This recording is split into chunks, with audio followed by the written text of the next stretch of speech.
আর একদিন পরেই ক্লাস 11 অর্থাৎ একাদশ শ্রেণীর এডুকেশন পরীক্ষা। আর তোমার সারা বছরও ক্লাস 11-এর এডুকেশন বিষয় থেকে কোনো প্রশ্নই পড়া হয়নি।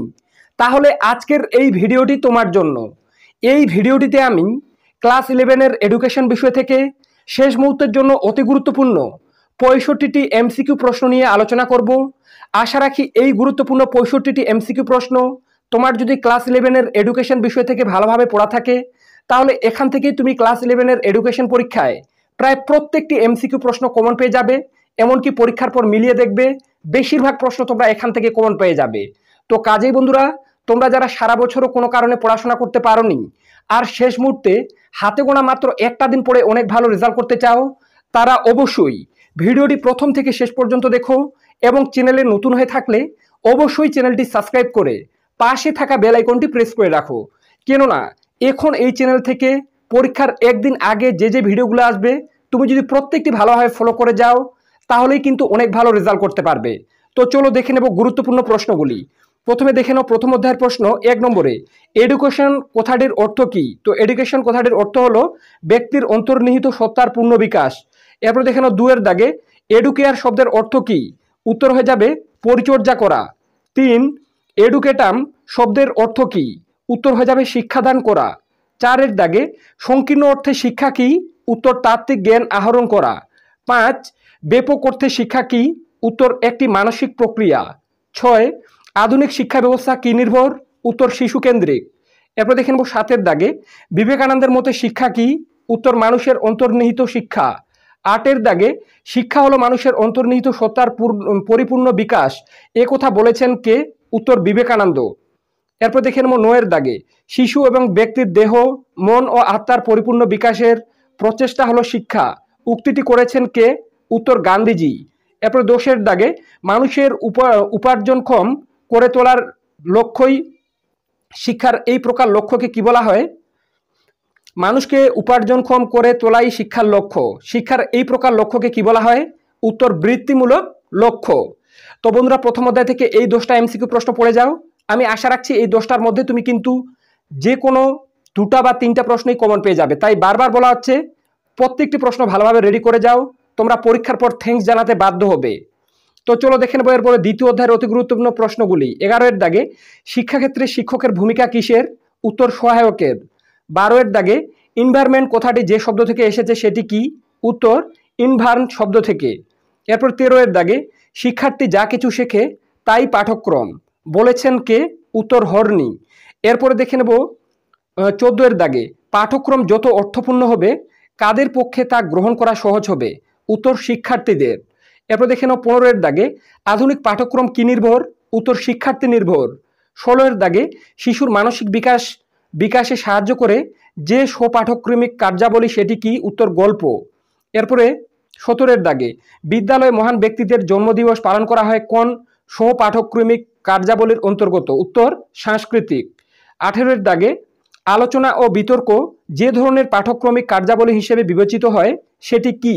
উত্তর আত্মপ্রকাশমূলক।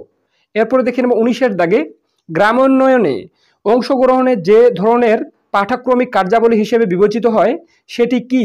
উত্তর সামাজিক। তো বন্ধুরা, দ্বিতীয় অধ্যায় থেকে এই 9টা প্রশ্ন পড়ে যাও, তুমি এখান থেকে কিন্তু প্রশ্ন কমন পেয়ে যাবে। আর এইরকম আর অন্যান্য সাবজেক্টের গুরুত্বপূর্ণ ভিডিওগুলি পেতে অবশ্যই চ্যানেলটি সাবস্ক্রাইব করে রাখো। কেননা আমি বারবার বলছি, এখন এই চ্যানেল থেকে ক্লাস 11-এর যে ভিডিওগুলো আসবে একদিন কিংবা এক রাত আগে, তুমি যদি প্রত্যেকটি ভালোভাবে ফলো করে যাও, তোমার পরীক্ষা ভালো হতে বাধ্য। পরীক্ষার পর মিলিয়ে দেখবে। এরপরে দেখে নেব তৃতীয় অধ্যায়ের গুরুত্বপূর্ণ প্রশ্নগুলি। তো দেখে নাও তৃতীয় অধ্যায় 20-এর দাগের প্রশ্ন, ইকো ক্লাব একটি কি ধরনের সংস্থা? উত্তর পরিবেশ বিষয়ক সংস্থা। 21-এর দাগে, পরিবার কি ধরনের শিক্ষামূলক প্রতিষ্ঠান? উত্তর অনিয়ন্ত্রিত শিক্ষা। 22-এর দাগে, শিশুদের প্রথম সুঅভ্যাস গঠিত হয় কোথায়? উত্তর পরিবারে। 23-এর দাগে, সবচেয়ে প্রাচীন গণমাধ্যমটি কি? উত্তর সংবাদপত্র। 24-এর দাগে, সমাজের ক্ষুদ্র সংস্করণের একটি উদাহরণ দাও। উত্তর বিদ্যালয়। 25-এর দাগে, বিদ্যালয় হলো সমাজের একটি ক্ষুদ্র সংস্করণ, এই কথাটি বলেছেন কে? উত্তর জন ডিউই। এরপর দেখে নেব 27-এর দাগে, কথা মুক্ত শিক্ষার একটা বৈশিষ্ট্য কি? তো উত্তর হয়ে যাবে নমনীয়তা। 28-এর দাগে, শিক্ষার যে রূপ দূরাগত শিক্ষার সহায়ক সেটি কি? উত্তর প্রথামুক্ত শিক্ষা।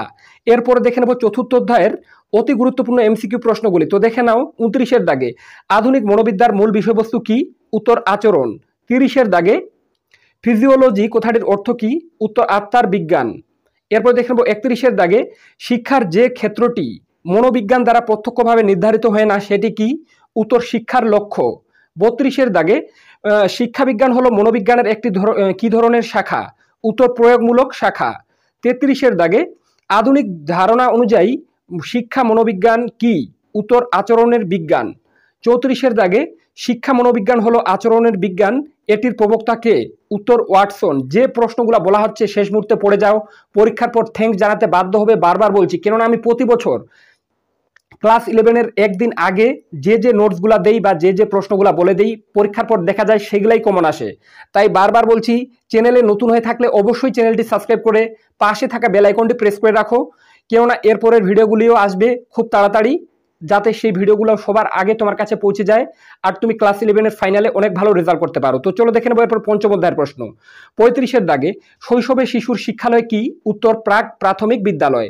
36-এর দাগে মনোবিদ আর্নেস্ট জোন্স জীবন বিকাশের কতগুলি স্তরের উল্লেখ করেছেন? উত্তর 4টি। 37-এর দাগে ব্যক্তির বিকাশের প্রক্রিয়াটি সংগঠিত হতে থাকে কি পর্যন্ত? উত্তর সারা জীবনব্যাপী। 38-এর দাগে বৃদ্ধি হলো এক প্রকার কি ধরনের প্রক্রিয়া? উত্তর জৈবিক প্রক্রিয়া।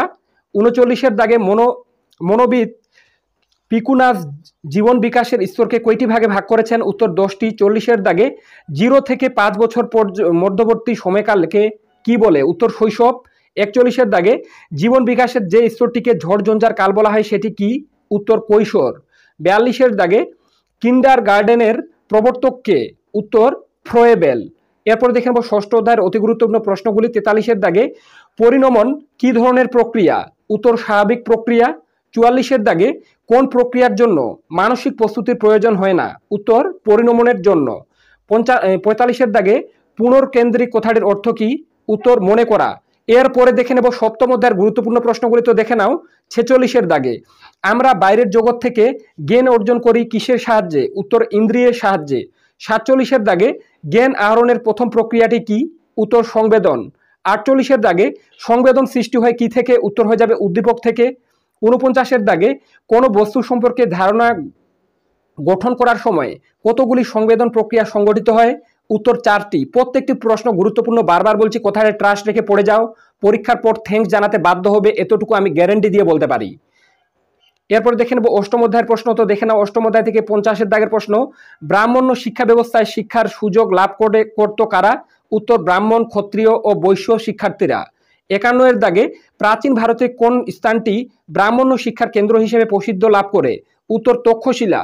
52-এর দাগে ব্রাহ্মণিক শিক্ষা ব্যবস্থায় শুরুর অনুষ্ঠানকে কি বলা হয়? উত্তর হয়ে যাবে উপনয়ন। 53-এর দাগে প্রব্রজ্জা অনুষ্ঠানটি পালিত হতো কোন শিক্ষা ব্যবস্থায়? উত্তর বৌদ্ধ শিক্ষা ব্যবস্থায়। 53-এর দাগে, এটা 53-এর দাগে দুবার হয়ে গেছে, বুঝে নেবে। কোন অনুষ্ঠানের মাধ্যমে বৌদ্ধ শিক্ষার সূচনা হতো? উত্তর প্রব্রজা। এরপর দেখে নেব নবম অধ্যায়ের অতি গুরুত্বপূর্ণ প্রশ্নগুলি। 54-এর দাগে ইসলামী ও শিক্ষা ব্যবস্থার শুরুর অনুষ্ঠানকে কি বলা হতো? উত্তর মক্তব। 55-এর দাগে ইসলামী ও শিক্ষা ব্যবস্থার প্রাথমিক শিক্ষার প্রতিষ্ঠান কি? এটারও উত্তর হয়ে যাবে মক্তব। ভুল করে এটা মুক্তব হয়ে গেছে, এটা হয়ে যেত মক্তব। এরপর 56-এর দাগে মক্তব কথাটি যে আরবি শব্দ থেকে উদ্ধৃত সেটি কি? উত্তর কুতুব। এরপর দেখে নেব দশম অধ্যায়ের প্রশ্নগুলি। তো দেখে নাও 57-এর দাগে উডের দলিল ভারতে পাশ হয় কবে? উত্তর 1854 সালে। 58-এর দাগে প্রথম শিক্ষা কমিশনের সভাপতি ছিলেন কে? উত্তর উইলিয়াম হান্টার। 59-এর দাগে সিমলা শিক্ষা সম্মেলন হয়েছিল কবে? উত্তর 1901 সালে। 60-এর দাগে সার্জেন্ট পরিকল্পনা গঠিত হয়েছিল কবে?